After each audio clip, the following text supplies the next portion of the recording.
Good evening. I wanted to take a minute or two to answer what I consider a valid question asked of our president a few short days ago. What do you tell people that are scared during times like this? First, it's normal to be scared. These are very unusual times that Americans are not living through. They are challenging our sense of personal and family safety, our future financial security as both a nation and neighbors, and our sense of uncertainty about what's next. It's now challenging our freedoms to go where we want, when we want, and how we want. One of the pillars of American society is personal freedom. We are being asked to restrict it. We don't like it. I understand. Second, no matter our personal beliefs nor our political views, we are in this together. There are no distinctions of race or of color or of creed or of gender or religion or of ethnicity or socioeconomic status in a pandemic. There is only the human race, and well, most of us are in it. So we need to act in concert. We know this to be historically true. When people pull together their resources and efforts and leave the heavy baggage of division aside, we can accomplish anything. And that kind of collective behavior is good for us. Third, be diligent in your and your family's personal safety. It's our civic duty as engaged citizens to follow the direction of professionals during this time. This ensures safety for all of us. Taking unnecessary risks, such as vacationing at the beach during an executive stay-home order, places all of us at risk. This is a pandemic, and it's serious. Restrict public interaction as much as possible. Take personal health and safety precautions. And wash your hands, America. Fourth, change your thinking from worrying to winning. This is hard when we are inundated with news on this pandemic spreading rapidly throughout our society, 24/7. Remember a couple of practical things. The reported number of cases will definitely go up in the United States, mostly because of our call for increased testing. It's common sense. If we're looking for more cases, we're going to find them. Remember that this pandemic rests upon the shoulders of negative perception. If we fear something, the consequences of that fear become very real in our everyday lives. Now, I'm not trying to minimize what's happening. We're facing a pandemic, and this can and will change our daily living for some time to come. But our reaction to this does not have to be over radical. We're going to get through this, and we're going to overcome, as we have before, many hard times. So how do we keep our sanity when we're stuck at home? Now, this is just a matter of rethinking stuck. First, remember your family. They're in this too, and the stresses you feel, they feel. When was the last time the whole family sat down at a table for dinner and a conversation, or played a board game, or watched a family movie? We need to plan some activities that are centered around getting back together, reconnecting. This is an opportunity. And remember, you can go outdoors. We just need to ensure personal distance from other people in a respectful manner. It's suggested about 6 feet. If you live in an area close to a large state park, go for a walk. All New York State Park fees have been lifted for the time being. If you live in a home with a yard, set up some outdoor activities. Put out some furniture. Take a bike ride. Go for a hike. Get some fresh air while maintaining a safe distance from other people, at least for now. Take a look at your honey-do list on the fridge. Now, mine are getting up there. Take a look at your homes or apartments, both inside and out. Make a list of the things to be productive that you can accomplish over the next 2 or 3 weeks, or maybe 2 months.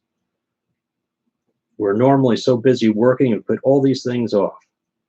Think win-win strategies, something that helps you and someone else. Clean out your closets and donate clothes that you no longer need. Clean out your bedrooms, as I might tell my kids. Clean out the basement. I know it's a last choice, but this helps reduce clutter while providing others with clothes and toys and other household goods that they may need. Clean up the clutter and get your spring cleaning out of the way. This also ensures a safer environment for your family, as well as making yourself feel accomplished, getting all these things done. Spring is upon us. You wouldn't necessarily know it in upstate New York, but it is. This would be a great time to get outdoor chores done. Clean out your garages and discard stuff that has accumulated that you no longer need. Remember to recycle. Donate things that others might be able to use.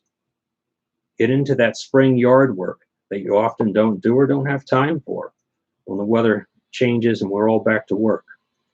Do some outdoor repairs that will make your home or living areas look better, thereby making you feel better. Exercise. You don't need a gym.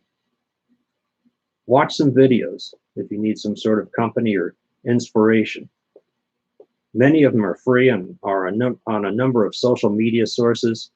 Dust off that treadmill that is likely a secondhand closet holding your hanging clothes and folded clothes. Do the things that don't require an internet connection or equipment. Go for a speed walk. Do some sit-ups, some push-ups, some of those awkward-looking squats.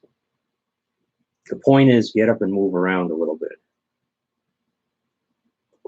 Do something positive for the environment. Get rid of chemicals you have around your living spaces in a safe way. Pick up some debris around your homes or neighborhoods. If you're living in a warmer climate, start a garden. Start it indoors. Start it outdoors. Plant some trees. Drive less.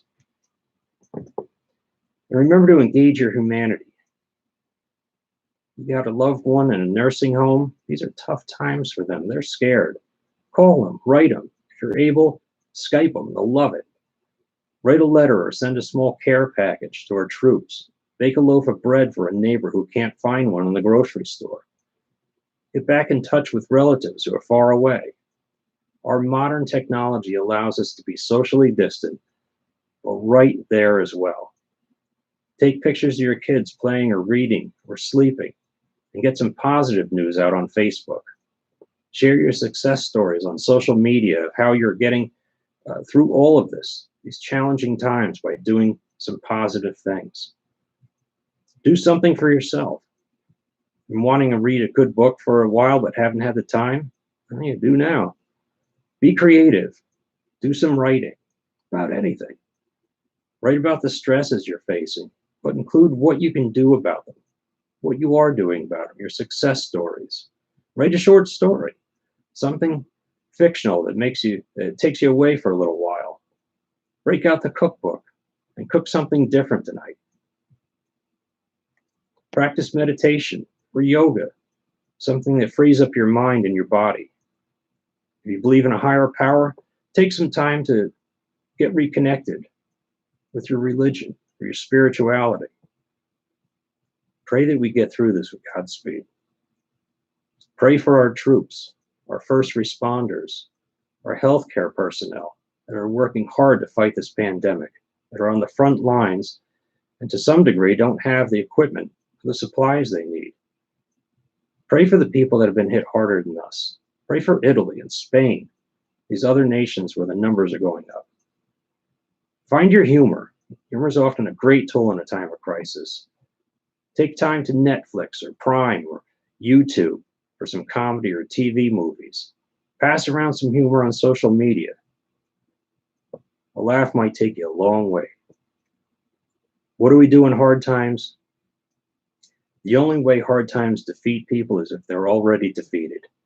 This is not a time to lay down your courage. This is a time to rise to the challenge with the belief in mind and hand that we will defeat this pandemic and we will move forward together.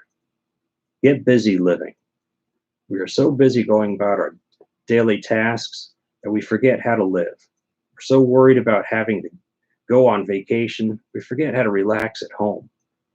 Turn this pandemic into a blessing for both you and your family. This will pass. and our lives will eventually get back to the craziness we all endure every day. Take a pause, take a break, breathe. As a nation of immigrants, people diverse in culture and beliefs, we have gone through exceptionally hard times before. We faced them, we beat them, and we're going to do it again. We're Americans. It's what we do. Have I taken my own advice? You're reading it. I wanted to write to students, to colleagues, to friends and family, and Americans, and all people around the world to address this concern and hopefully bring you some peace with plans. From my family to yours, may you stay in good health. May you improve your personal and mental health by being positive and productive. May you reconnect with your loved ones. May you work on your families and on your homes. May your humanity shine through like 1,000 suns. And may we all come out of this better people. That's my prayer for Americans. That's my prayer for everyone.